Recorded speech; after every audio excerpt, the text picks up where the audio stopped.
Morning, everybody.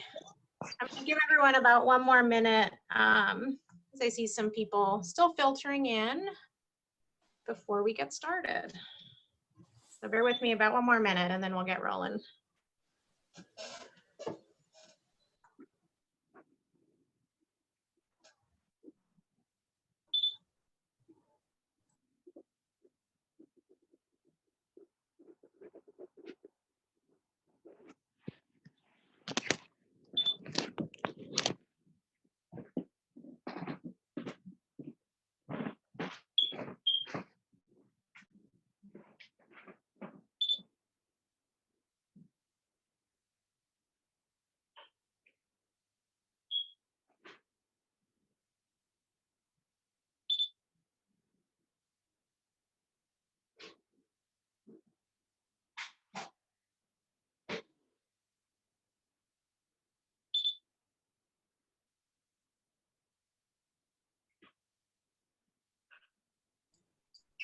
Okay. Ooh.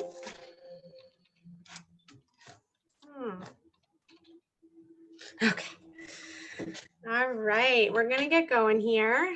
I want to introduce myself. My name is Katherine Hines, and I'm a postdoctoral fellow at Cognitive Behavior Institute here in Pittsburgh. And I welcome everybody here today, and thank you so much for joining me for this hour. I'm really appreciative to have a wonderful turnout and feel pretty honored to have the opportunity to be here with all of you. Hearing some background noise, so please just be aware. It would be really helpful to minimize distractions to put yourself on mute, bottom left-hand corner of your screen, for the presentation. I really appreciate it. Do bear with me. This is the first webinar that I've led, so I'm hoping that technology cooperates. As you've seen, I've been sliding through slides already. So hopefully all goes well on that front. But what I really love and value about this opportunity that I have here is that this platform is allowing us to all connect in a really unique way and bring us together during these times. And my goal today is to hopefully open up a productive conversation around a topic that to me feels a bit neglected amid our current circumstances. And that's the mental health of those working in the mental health field. For obvious reasons, this is a topic of utmost importance as the pandemic continues to reap negative effects on people's mental health. And we need providers and clinicians to be stronger and more supported than ever. So I really value that everyone showed up for this discussion today.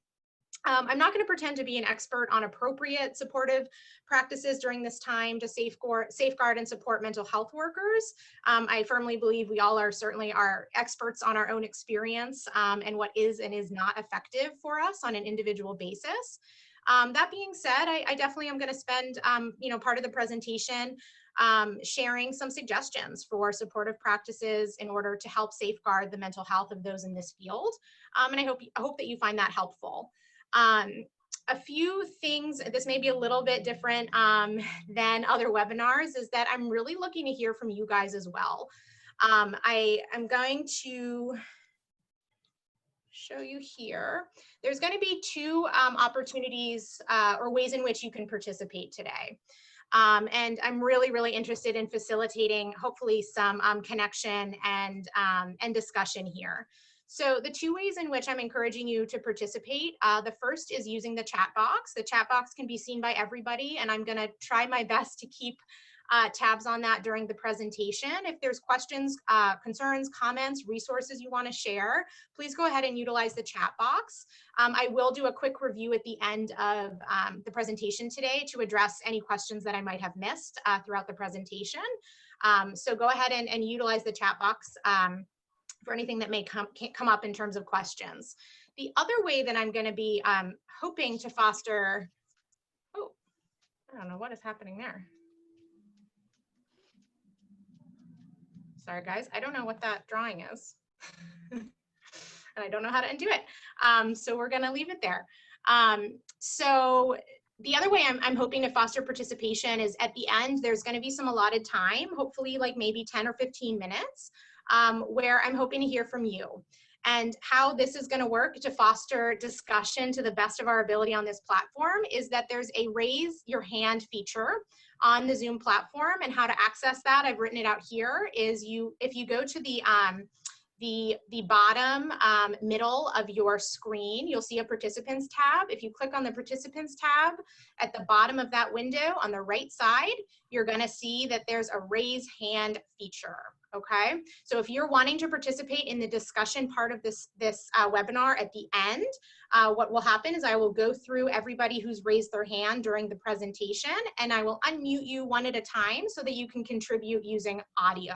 You don't need to use video to participate, but I will unmute you so that you can participate and make a comment using the audio. And you're welcome to raise your hand at any point during the presentation. Just keep in mind what you wanted to share, okay? So I will do the first part of the presentation, and then we'll work through to some questions, and then work on moving through the discussion forum part, okay? All right. I appreciate someone's telling me how to turn off the pen. All right. I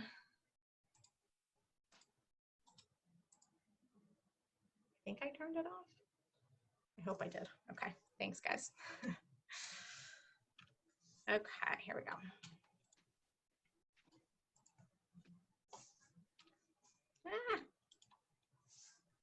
Okay, so the first piece here is some just general discussion about the impact of the COVID-19 pandemic that we're all experiencing. Obviously, it's a traumatic time navigating this pandemic, and everybody's impacted in some capacity. Really, nobody's immune to the devastation and the change that this crisis has wrought. But I feel like the COVID-19 pandemic is unique in the way that it presents a potential for widespread development of post-traumatic stress. And you know, as we talk through some terminology here, a term that is been widely used and familiar to everyone is frontline or first responders. And when people use that term, typically who they're responding to are professionals in the healthcare settings, and medical professionals, emergency responders. And then I feel like the sort of less visible first responders in all of this include mental health professionals, caregivers, community leaders, individuals in the non-medical or emergency essential workforce. Those include people working and staffing grocery stores, pharmacies, delivery services, other businesses that have been deemed essential or have remained functional during this time. So, you know, I think it's important to emphasize that regardless of your role or your employments, that everybody has been negatively impacted in some capacity. And we've all been touched by the challenges of this situation. And I'm getting a question. Yes, I forgot to mention, the slides will be shared. Yes, my Cognitive Behavior Institute will send out an email with a PDF version of the slides after the presentation later today. Thank you for asking about that.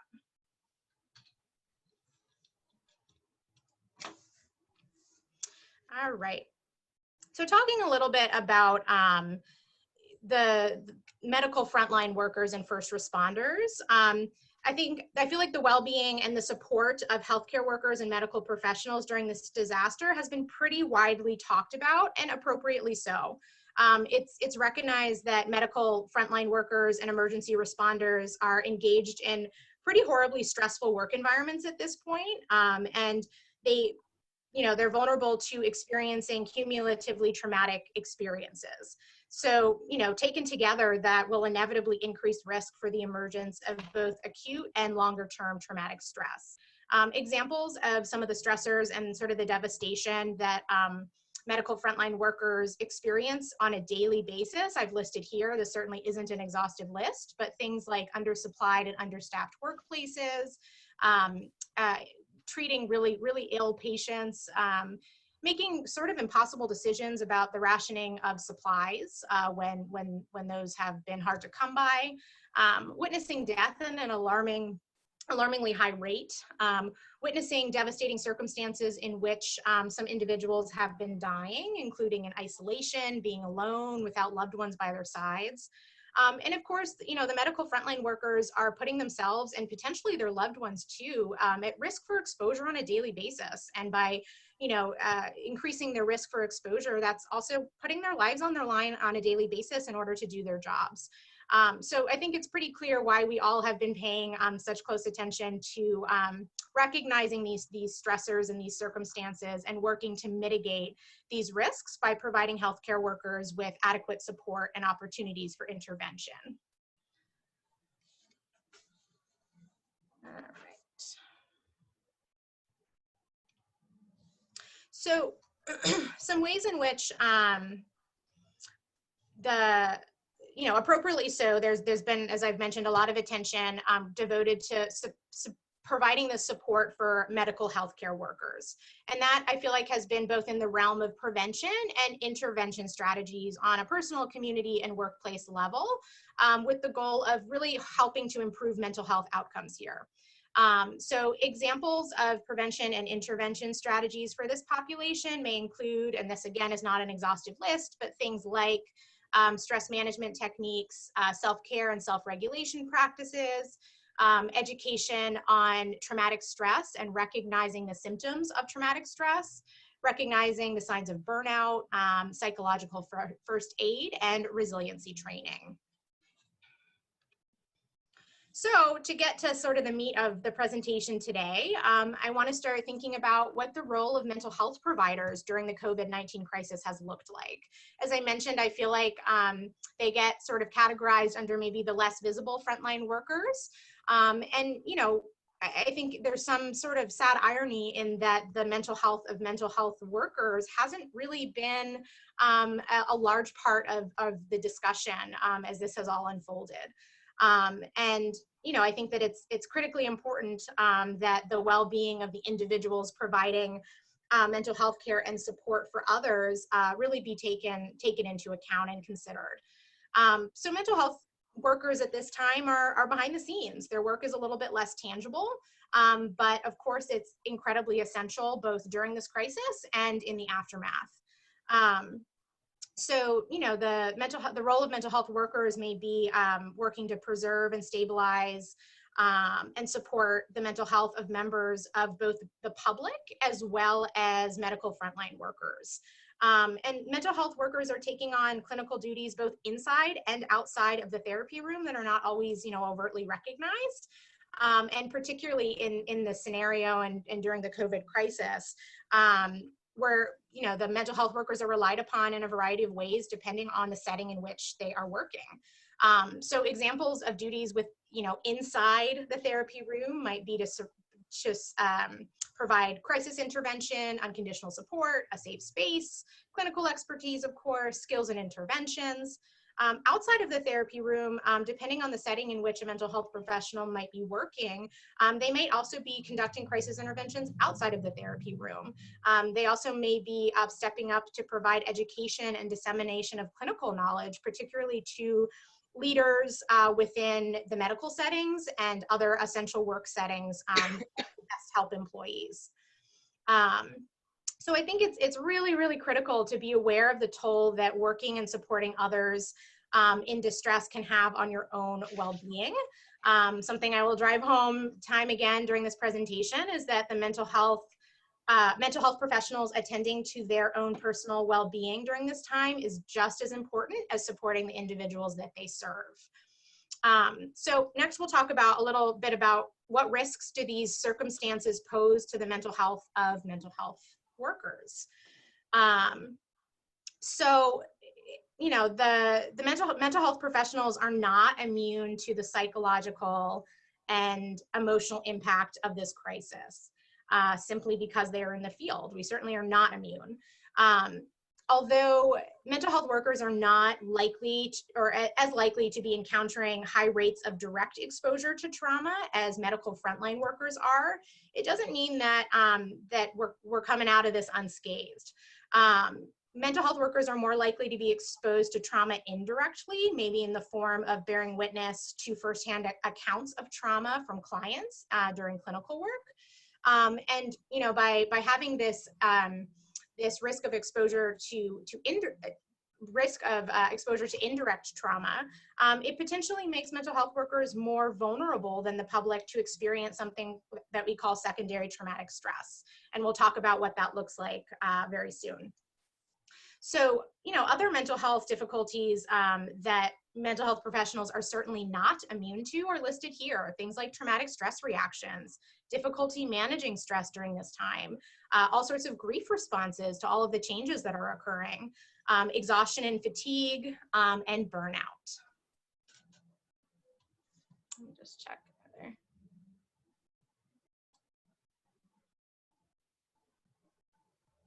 Just seeing some people. Some people are having issues with volume. I'm hoping most of you can hear me. I have my volume up, so it should be working. Okay. So let's jump into talking a little bit about secondary traumatic stress. Another term that can oftentimes be interchanged with secondary traumatic stress is vicarious trauma. And what secondary traumatic stress refers to is the emotional and psychological effects on an individual from indirect exposure to trauma. And as I said, oftentimes mental health clinicians will be bearing witness to firsthand accounts of traumatic events. And secondary traumatic stress most typically results from frequent or continuous exposure to other people's trauma. And how we're going to look at kind of the signs and symptoms of secondary traumatic stress in just a moment, but the symptoms mimic those seen in PTSD. Things like re-experiencing symptoms, hyperarousal, hypervigilance, avoidance, and alterations in mood and beliefs. But what distinguishes PTSD from secondary traumatic stress is that secondary traumatic stress is occurring in the absence of that direct exposure to the traumatic event.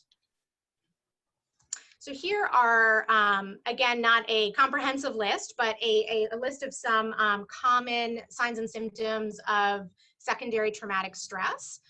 Those things can include excessive worry or fear about something bad happening, negative alterations in mood, that hypervigilance piece, maybe feeling startled or frequently on guard, physical manifestations of stress, nightmares or reoccurrent intrusive thoughts about the traumatic situation, maybe avoiding reminders of the person's traumatic experiences, increased social isolation and withdrawal, things like sleep disturbance, and feeling as if another person's trauma is actually your own.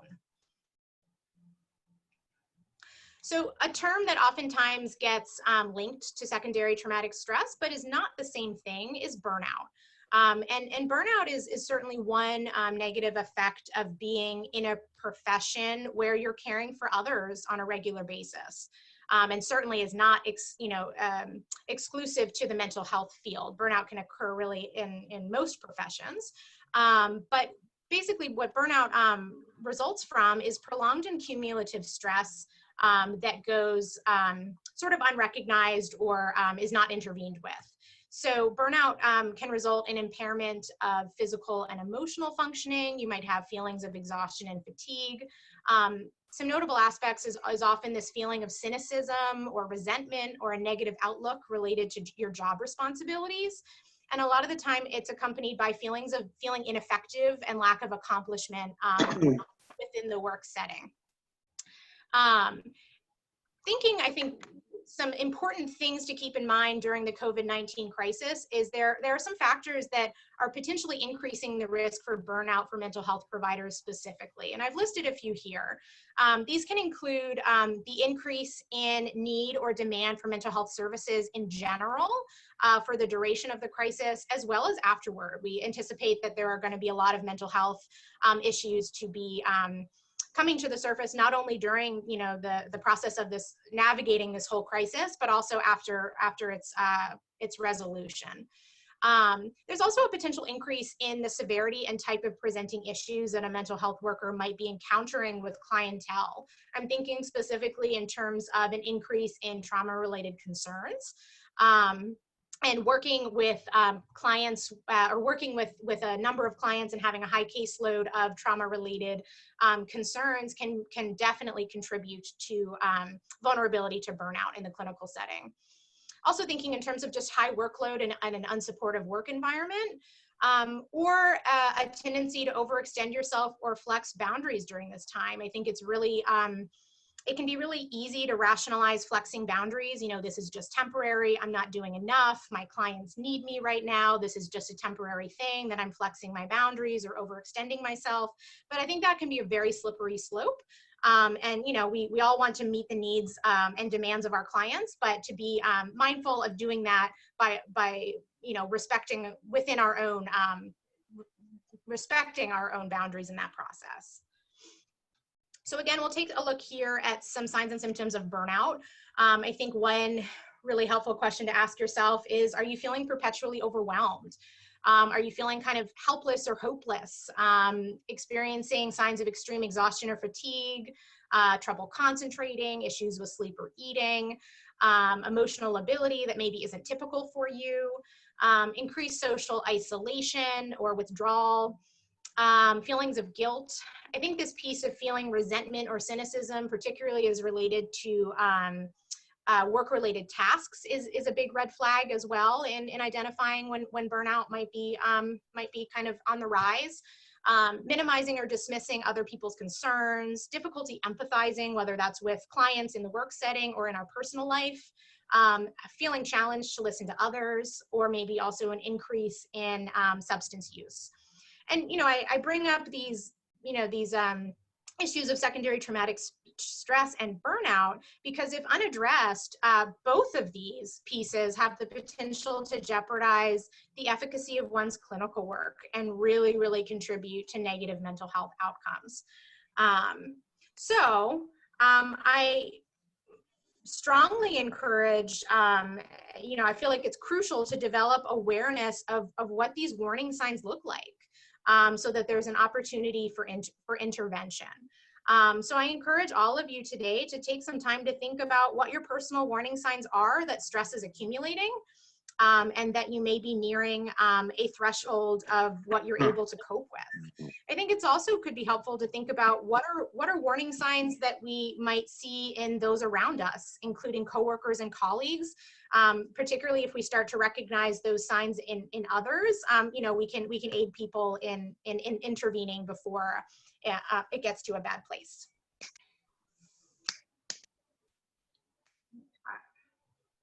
Here's a really interesting resource that I found recently, and it's called the Professional Quality of Life Measure. I've linked here, it's a free resource, which is really neat. And I've linked, this is the direct link to, there's a whole website where you can access this measure. There's a lot of information. It's translated into whole dozens of languages. And what's really cool about this is I've copied the measure on the right side here. It's 30 questions. It's really brief. It's easy to use. And basically what it does is it assesses negative and positive effects of working with people who have experienced extremely stressful events. The questions address you and your current work situation, and you can see there's a rating scale at the top, and you're asked to rate the number that reflects how frequently you experience these things over the last 30 days. When you score, and if you go to the website, it walks you through how to score this measure. When you score the measure, you get 3 subscale ratings, and those 3 subscales are compassion, satisfaction, burnout, and secondary traumatic stress. They provide some cutoffs too. So once you've scored the measure, there'll be some cutoffs for each of those subscales. And if you're rating above those cutoffs, it's an indicator that there might be some cause for concern. Importantly, this measure is not in any way meant to be a diagnostic tool. Rather, it's meant to illuminate issues that need to be addressed, diagnosed if appropriate, and then mitigated. And it can be used as a guide for individual or organizational balance between positive and negative experiences related to work duties. And how I conceptualize this, you know, it could be used on an as needed basis as an individual practitioner, or potentially as part of an ongoing self-care plan to check in with yourself. I think it can really provide some valuable objective data that you can even track over time if you're engaging with it regularly, to just, you know, to become more aware of how stress is affecting you and making sure that sort of your positive and negative experiences as related to work activities are staying in balance. So I found this to be a really neat resource. I hope you guys do too. Okay. So this brings us kind of into the second piece of the presentation where I'm interested in just walking through, what I've personally found helpful, what colleagues in discussion with them have found helpful about some supportive practices. I know I said this at the beginning, but another reminder that the mental health professionals attending to your own well-being during this time is just as important as supporting the individuals that they serve. So let's walk through some ways to support mental health professionals during this time and ways in which to mitigate risk for poor mental health outcomes for helpers. All right.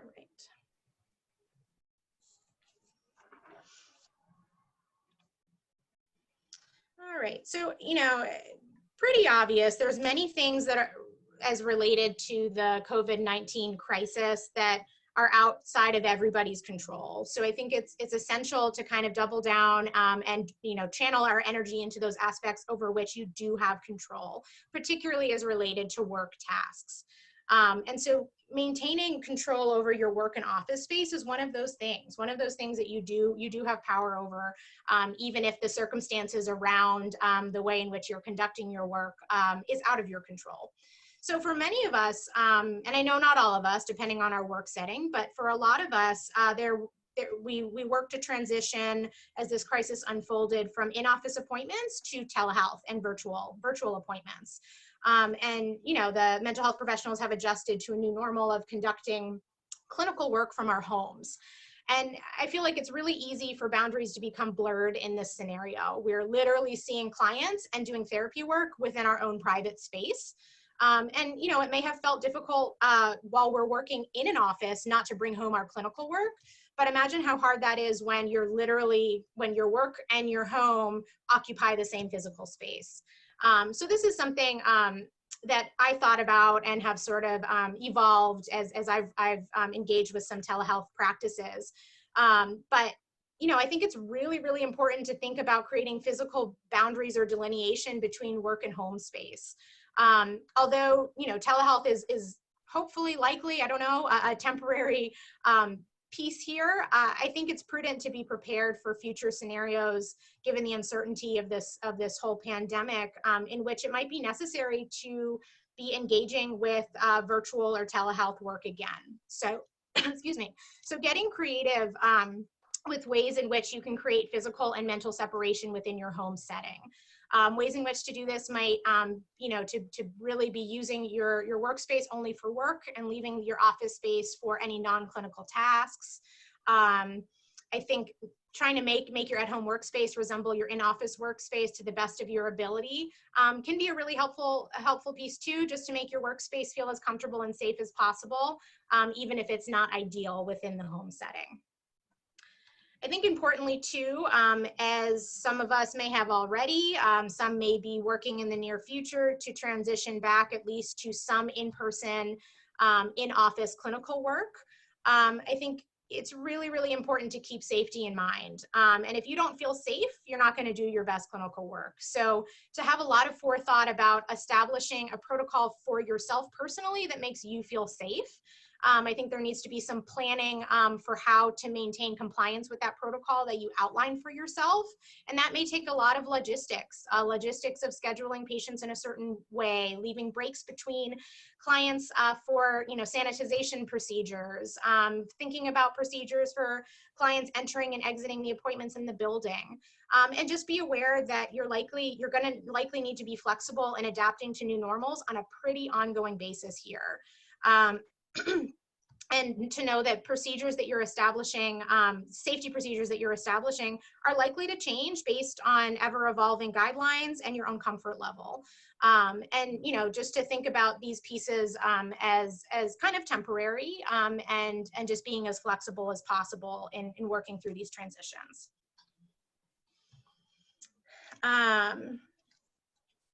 I know many of us likely teach the benefits of mindfulness and meditation practice in our clinical work, and I'm really an advocate for practicing what we preach here. I think integrating mindfulness and meditation practice into your daily routine is essential and incredibly beneficial. Find what works for you. This doesn't have to be, a big time commitment. I would argue that, five minutes is a benefit to you and is doable. So make it short, find a time, a day to engage with it and be consistent.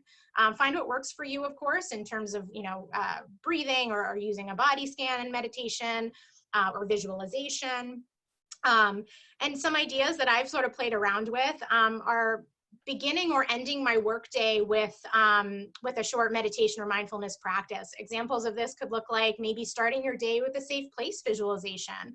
And being able to start your day off on kind of a peaceful note. Maybe you end your day with a leaves on a stream meditation where you're practicing observing and letting go thoughts and emotions from the day as a way to sort of wind down and transition into your personal life.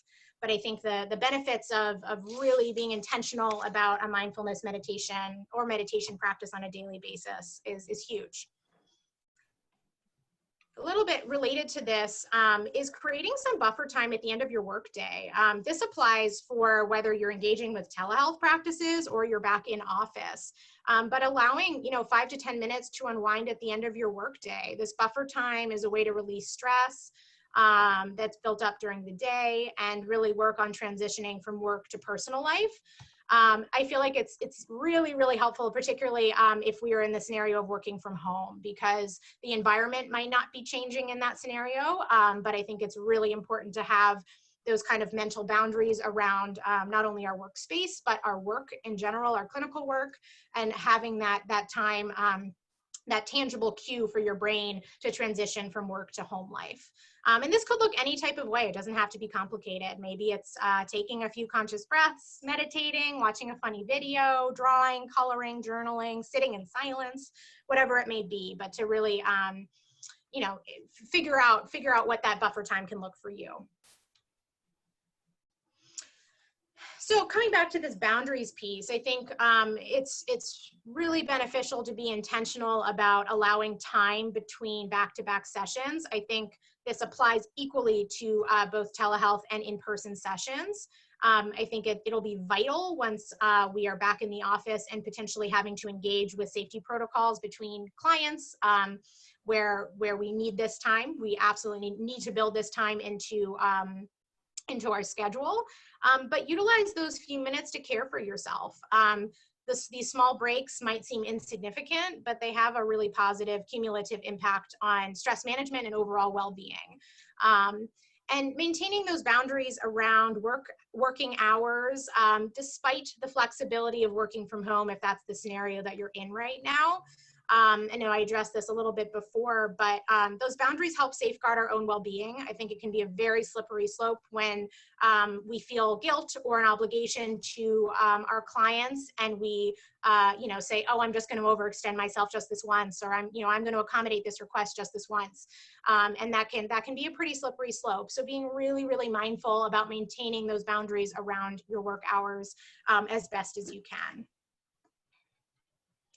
Another piece is, I'm sure most of us are familiar with grounding techniques.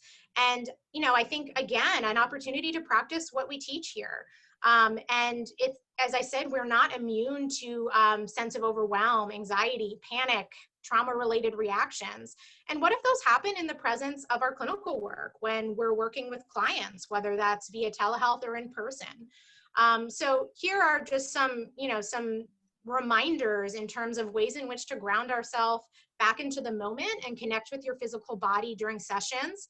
If you're noticing that any of these reactions are coming up and maybe distracting you from the content of session.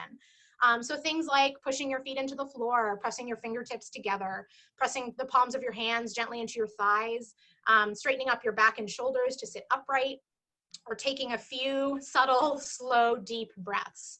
Again, not a comprehensive list here. There's a lot of things that you can do in a subtle manner when engaged in your clinical work, but just to be mindful that those same techniques that we're teaching our clients to utilize, they can be helpful to us as well, particularly if we're feeling triggered or activated while engaging with our patients.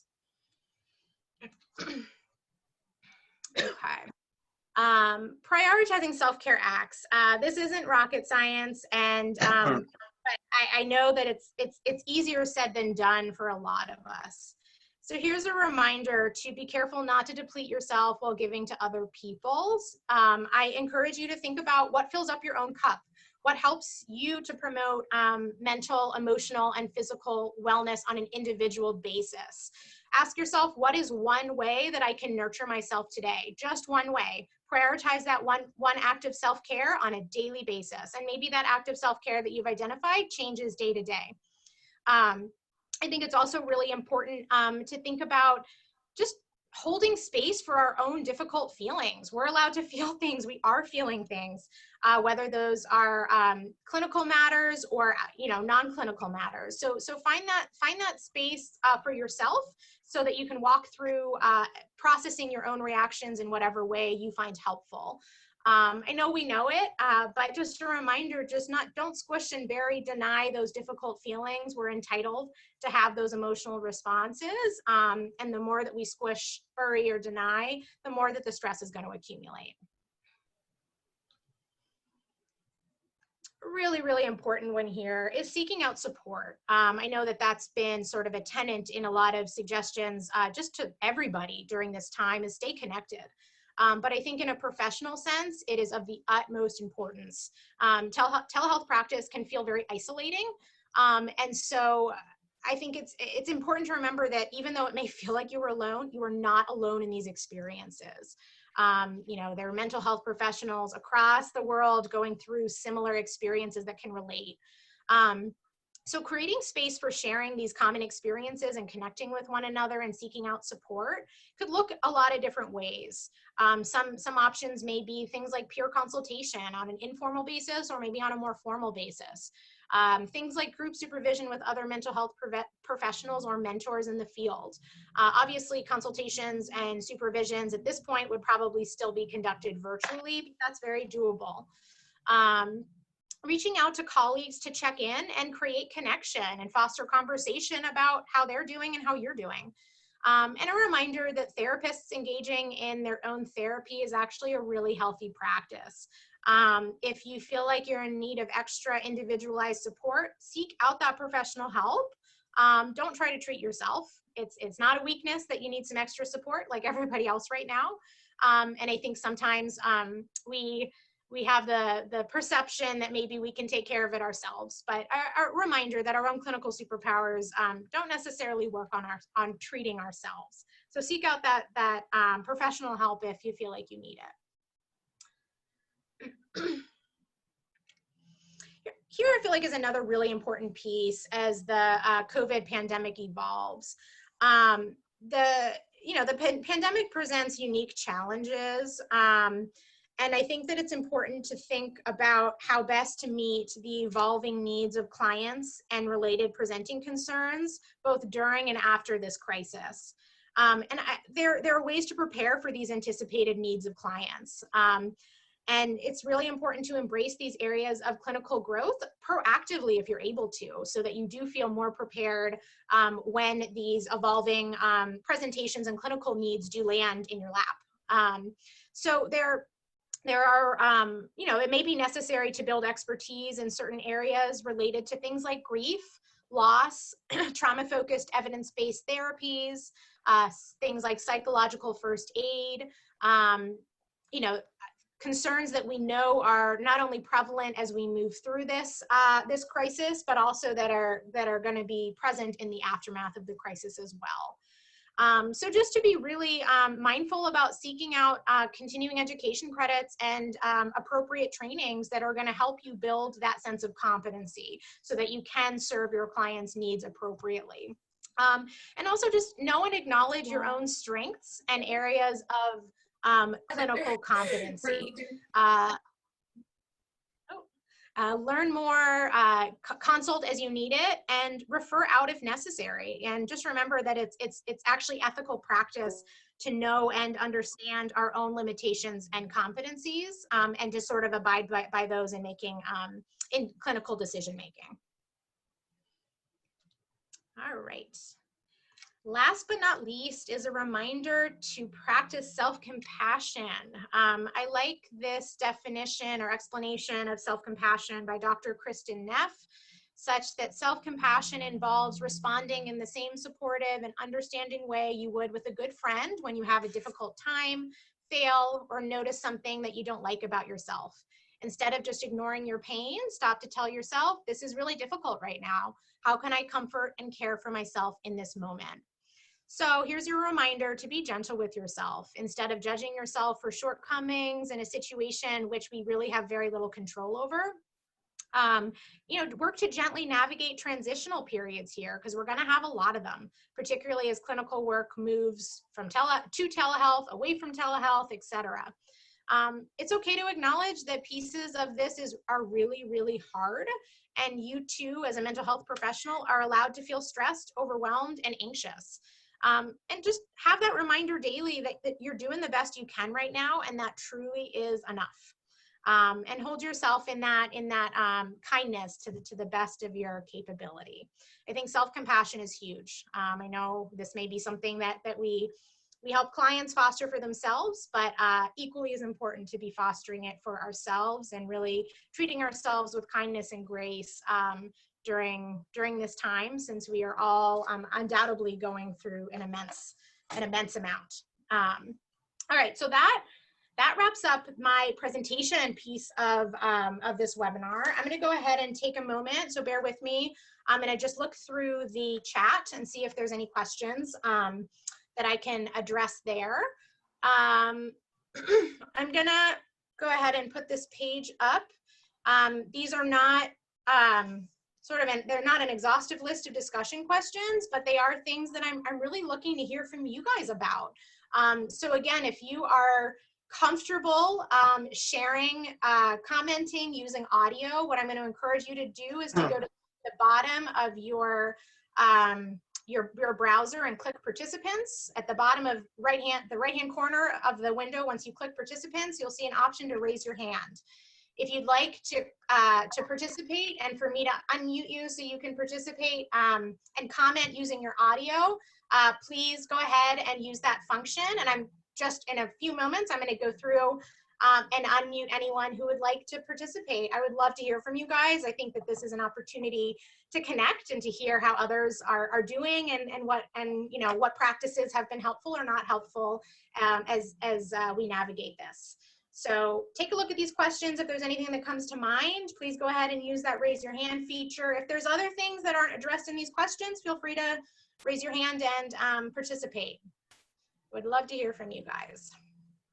So just give me a moment here. I'm just going to go through the chat to see if there's anything that I missed.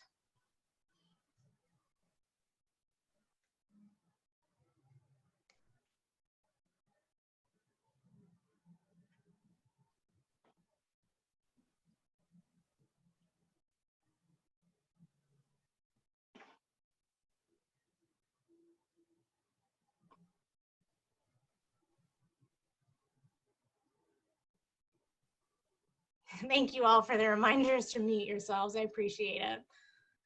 Okay.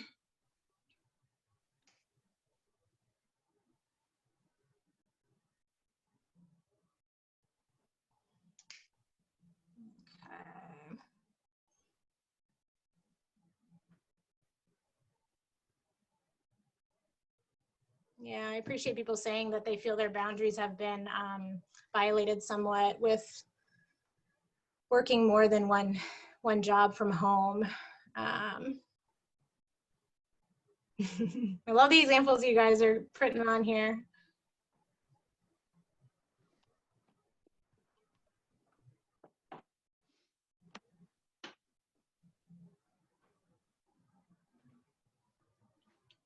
Thank you guys for, okay, so let me go ahead. Let me go into the raise hand feature. I see 2 people thus far who have volunteered to comment. So I'm going to go ahead and unmute Amanda first. You're going to get a notification. And then when I unmute you, go ahead and comment or share in whatever way you would like to. So I'm Hello. from Grand Rapids, Michigan, and thankfully, our job offers us, um, oh, what's the word I'm looking for? Therapy via telehealth if we need it, which is great. But a lot of us have put together like Zoom lunch meetings on Fridays at noon just to kind of check in with one another. And bi-weekly, we have mini team meetings with like 9 of us. And then every other week we have a meeting with our supervisors. So, and I then love we've also been paired with what we call a buddy. So then if you have any issues with paperwork or clients or just need to vent, then you can always reach out to your buddy. And now we can use, we're using GoToMeeting and Zoom to meet with our buddies. I So it's love been that. very helpful. And our buddies just colleagues that you've been paired up Yeah. with? Yeah. Yeah. What creative ideas to stay connected with colleagues during this time? I absolutely love that. And the Zoom lunch meetings, that's one I haven't heard of. So I really appreciate you sharing that.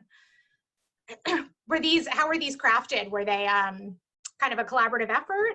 Just another coworker who said she misses everyone and wants to see our beautiful faces. I love that. I love that. Wonderful. Well, thank you so much for sharing that, Amanda. No problem. All right. Lauren, you're going to be next. I'm going to unmute you. Hi, Lauren.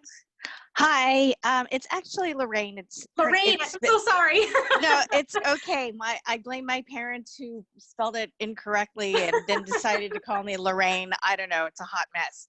Very creative. Yeah, so I'm calling out from San Diego, California, and so it's like 8 o'clock right now. But any case, so some of the self-care things that I've done with my family is we bought Minecraft, and so we created a Minecraft world, and we called it Club Quarantine.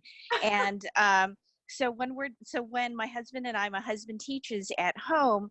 When he's done teaching, when I'm done doing my work, that's what we do. We get on the computer and we play Minecraft, and then we go on a walk with our dog. And how we've been able to separate our work home environment is that we've taken our dining room table, we've changed that into a shareable workspace. And now we're lucky that we live in California and we sit outside in the patio. And so he's very cognizant and able to schedule. We have to schedule our time when we're using that workspace, and when we're all teaching classes or when we're all using the space at the same time. I've snuck into my son's room and I use his toys as my background if I don't change my background. Since I work with a lot of kids, it's kind of cute to see that kind of background, and so it feels very relatable. So I can say, I do play Minecraft. I can relate to the kids. Here's my son's room, and here are the toys and things like that. So I'm seeing in some of the chat room that some people are having issues with that. And I think maybe it might be helpful to try and work with your partner and schedule it, use different rooms in the house and things like that. And the other thing that I've been very helpful for me is that our California Association of School Psychologists, what they have is a standing 4 o'clock happy hour. So yeah, so it's really great. We just, it's just a downtime, down to chat, down to talk about, any issues we might have or difficult cases or anything like that, to share what each different school districts are doing throughout California. So it's been very helpful. So those are my suggestions. Thank you. Thank you so much for sharing. What creative ways to prioritize self-care. And I'm seeing a comment and thanking you for addressing that. In some people having difficulties with having young kids in the home and balancing your own self-care needs. So I really appreciate you addressing those pieces as well. And if anyone else has thoughts in regards to how to balance the work from home piece, your own self-care needs, as well as the needs of your children, raise your hand. I would love to hear from you. All right, next up is going to be Francisco. I'm going to unmute you, Francisco. Hi there. Hi, Hi. I am Dr. Salgado, and so I'm a counselor. And it's visiting the tradition, but then I have to keep my morning ritual as intact possible. So like wake up at this time and then still get prepped for a day, so not go right into work, but have that tradition in the morning.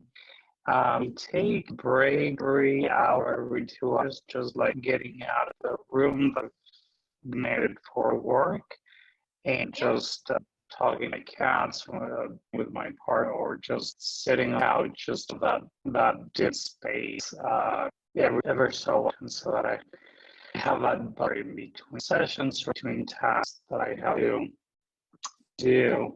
Have you found that to be helpful? Having that Yeah, downtime? and definitely the breaks, having that in reach consistent has a lot to again my mind transitioning to now I'm at home, but I'm in the space just dedicated to work. So definitely has not that transition easy. Um, the afternoon, once I work, I go and walk for, I don't know, 20 minutes just to have again that temporary and spatial connection between can home. I don't go back to the room to work unless it's necessary to grab something that I left or something. And that helped me to keep both work and home days separate as possible. Wonderful. Thank you so much for sharing. Thank you. Appreciate it. All right. Moving down the list here. Laura, you're going to be next. I'm going to go ahead and unmute you. Hi, Laura. Hi. So I am fortunate in that I don't have any really like dependents or anybody at home with me. So I just kind of hang out with my cats for the most part and take care of them. But what I've noticed we've been doing, I work for a private practice and I also work for a school. And what the private practice has done, you know, historically they did like Zoom meetings to kind of get everybody connected. But, you know, with virtual telehealth, it's been, you know, kind of like Zoom fatigue. So we're really kind of just like tired of looking at a computer screen. So they came up with a really interesting way to keep us connected. The supervisors send out like an email prompt every Monday. Oh, we lost you there for a sec. Laura? Uh-oh. Laura? Laura, we lost your audio. Like a mass email with like sharing everybody's like good news. Sorry, we lost you there for a moment. We heard there was an email that goes out, I think was the last thing you said. And they were able to share our experiences by email, like videos and pictures and things that make us happy. And I feel like I feel like that was a really good kind of different way to keep us connected, because I am so tired of doing videos and everything like that from all of my telehealth sessions. So I thought that was really cool. That's really creative. And I actually really appreciate you bringing that up. It's something that also within my practice has been addressed, that idea of Zoom fatigue. And something that has been helpful is there's actually a way to get rid of your own visual, the picture of yourself, because what's found to be sort of exhausting in some of the Zoom sessions is that you are kind of staring at yourself the whole time. So it's something that was suggested by another clinician at the practice, and you can actually select so that you don't see yourself during session, and it kind of mimics an in-person session more so than when your visual is on the screen the whole time. Yeah, so that would be really helpful. That came to mind as you were sharing that. But thank you, Laura. Thanks so much. Thank you. All right, we have one more here. Ellen, I'm going to go ahead and unmute you. Hi, Ellen. Hi. I apologize. You're going to hear my dogs, but I'm enjoying the nice weather here in Pennsylvania for a change. I think I said this earlier, but we used to only do supervision once a month. When this started, we started going to like bi-weekly, sometimes weekly if we need it. But I also like figured out that some of like my colleagues who I usually turn to, I'm probably texting on a daily basis just to kind of for that support. Yesterday, I think I realized I needed a break. So I ended up canceling half of my appointments just to have a me day, because now I say a me day, but I have 3 kids at home. So really, but just kind of figuring that out and learning that those are the challenges. And sometimes it's okay for the therapist to say, hey, I need a break too. That's exactly right. And holding that self-compassion for yourself and prioritizing your needs. Absolutely. Yeah, I think that was one of the hardest things for myself, because I find myself working later because I'm not doing as many like back-to-back sessions as I would if I were in a school or if I were in the office. I'm taking those breaks throughout the day. So I find myself kind of working later and starting paperwork earlier because those are the quiet times in my house. Absolutely. Absolutely. Really appreciate you sharing that. All right. One last call for anyone else that wants to contribute or comment using audio and the raise your hand feature. So we're right on schedule. We just have a couple minutes here. Last call for anyone who wants to contribute with audio. I appreciate all of these comments over here. I love that suggestion of drinking a certain amount of water every hour, which forces you to go to the restroom and get up and out of your seat on an hourly basis. That's a good one.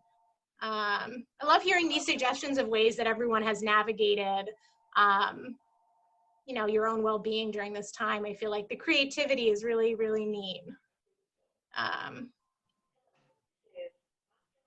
Okay. And one reminder here that I will put up here is that Cognitive Behavior Institute hosts a whole number of both continuing education trainings as well as other free resources and virtual trainings. And at this time they're virtual, but usually they happen either virtually or in person. So I encourage, if you guys are interested in checking out what they have to offer in terms of upcoming trainings, I've put the website here. You can also connect on Facebook. The practice keeps their Facebook page up to date, and you'll see that link at the bottom, the Cognitive Behavior Institute Center for Education page.